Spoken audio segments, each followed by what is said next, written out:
All right, recording my thoughts and my reactions after the big Apple event yesterday.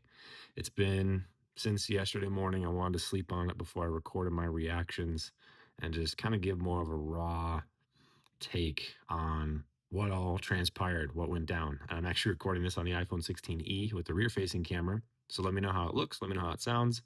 Am I doing it right, Apple? Is this how I'm supposed to be doing it? um, I did not expect everything that we got at that event. They started off with AirPods Pro 3. So I have the AirPods Pro 2 somewhere around here. And they're awesome. They're great. Noise cancellation is awesome. I mow the grass with them and I can't hear the mower. And I have like a John Deere riding mower. So it's not like a push mower. Um, and they're sweet. And so for them to come out and say two times the noise canceling power is like crazy. And so I'm genuinely impressed with what they did and with the heart rate monitoring. I'm like, I've never wanted to like buy or feel the need to upgrade my AirPods, but I could see those being a reasonable upgrade at some point if mine ever if mine ever crap out. And so that was pretty cool. Moving on to the Apple Watch side of things, they had the Series 11 announcement. They had the SE3 and then the Ultra 3. To be honest, I think out of the whole lineup, the SE3 is probably the best bargain. It always usually is, but now it finally has the always on display and it has the newest chip and it basically has all the features of the Series 11 minus the design and the better battery life.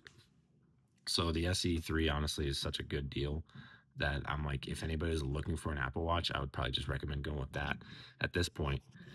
Um, Better battery life. That's something that has been sorely missing on the Apple Watch, and I've been waiting for it for years. They always said it's the same great battery life as years past, but they finally fixed it. So now the Series 11 gets 24 hours of battery life instead of 18. Instead of this all day battery life, it's 24 hours, so you can actually sleep without having to need to charge the watch, which is fantastic. And then the Ultra 3 gets 46 hours, I believe they said, 40 something hours, which is a spec bump up from the 36 hours they had before. It basically went from 3 days to 4 days. And I think that is that that's about right. That hits it about right. Obviously, longer would be better and greater, but that much of a bump is sorely needed. And so I don't think I'm gonna be upgrading the watch anytime soon. I have the Ultra 2, and I've been using that in conjunction with my Garmin. And I actually put the Ultra 2 back on since the event because I'm wanting to wear it and test out the watch faces. And I'm going to record one of those next. I'll record a short to test out the watch faces. Um, I really don't feel like I need to upgrade. This whole like SOS satellite communication thing is great, but I don't feel like I need to upgrade. And hang on, I'm actually recording with my watch right there. There we go. It's on. It's attached to the iPhone, so I can actually see what I look like. Um, so yeah, I don't expect an upgrade there, but who knows? I might check out the Series 11 or the SE3 at some point. I think the Ultra 3 is still just kind of there's not enough newness there to justify the upgrade. And then we get to the meat and potatoes of the event, and that's the iPhone 11. No, not iPhone 11. Apple Watch Series 11. iPhone 17, 17 Air, and 17 Pro. And man, they came through. They cooked with these. They Tim cooked with these iPhones.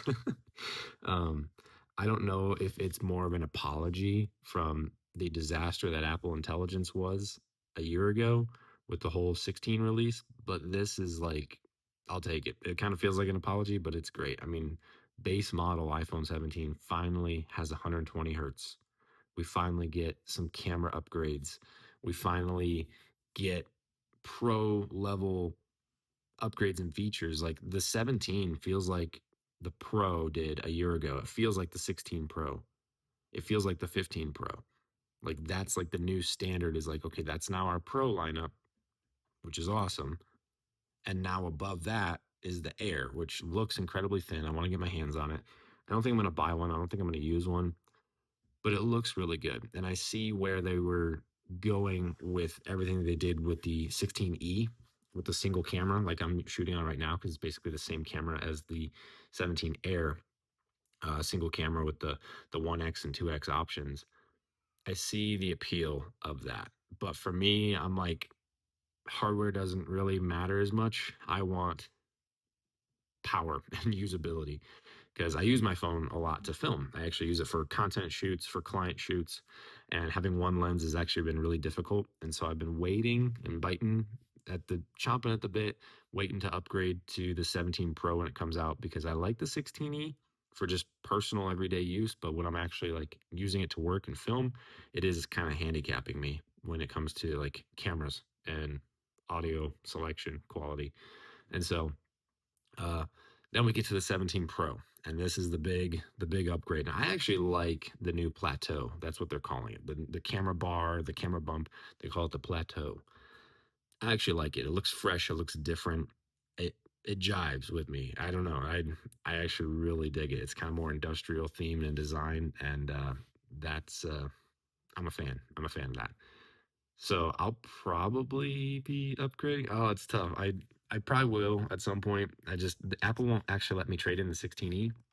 They say it's too new, which I guess because it just came out like 6 months ago, but it's still part of the 16 family, and so that's weird. Anyway, I'll figure out a way to I'll trade it in or sell it or do something because I would like to upgrade to the 17 Pro. I see where it would be useful and beneficial for me.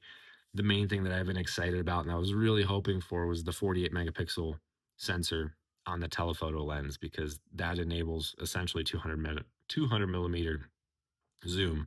And I know it's a crop. It's technically a crop, but they say optical quality. But either way, I'm happy with it because it's just been in the years past, just been a little bit too soft of a lens, the ultra wide, and the telephoto is just a little too soft for my liking. And so now I'm like, I'm sold. I like it. And then the battery life on top of it, they added a little bit of thickness to the phone. It feels more like an iPhone Ultra, a step towards the Ultra, especially with that orange color. I'm like, I could see where they might rebrand it to the iPhone Ultra. Then you just have iPhone 17, iPhone 17 Air, and then you have iPhone Ultra. Kind of like what they're doing with the Apple Watches. You have the Apple Watch Series, Apple Watch SE for more the cheaper version, which would be like the 16E, and then the Apple Watch Ultra. So who knows? Maybe they end up doing that at some point. But I'm excited. So will I upgrade? Probably yes at some point. We'll see if I get a pre-order in on this Friday or not. I got some time to think about it. But do I need to upgrade? Again, it's tough because the core iPhone experience, I have it on the 16E, but the cameras that I use actually all the time are really where I'm like, I see where I need to upgrade. For most people, you don't need the Pro. Most people, you'd be happy with the 17, the regular base model 17. But for me, I'm like, I actually make money filming with my phone using content for local businesses. And so I'm like, I really do miss having multiple lenses on my phone. But that's about it. That's pretty much just my like rambling thoughts after the event. It's kind of a whirlwind of it. I don't know what color to get. What color do you think I should get? Because between the pro models, they have silver, orange, and then this dark deep blue, they're calling it. Um, I love the look of the orange, but I think I would hate it using it in practice. I'm not pulling that out of my pocket in a meeting. Like I'm just not going to do it. I no. So and then the blue is like almost too purple for me. And so I'm like, I don't know. It's kind of growing on me. The silver just feels a little too plain and boring. I had the natural titanium uh, 15 Pro a couple years ago, and that one got real boring real quick on me. Am I? There we go. That one got real boring real quick on me, and so I think I really wanted the black. I was just so sold on the black before I knew that there wasn't a black version. Because, well, of course, why wouldn't they make a black version? But what are you gonna do? Anyway, that's kind of my swirling whirlwind of thoughts. I'm gonna let it settle for a little bit. I might even try to go see them in person before I make a decision as to which color and what kind I'm gonna get. But yeah, I'll overall like massively impressed. I am genuinely surprised and impressed at what they put out and what they did. Props to Apple.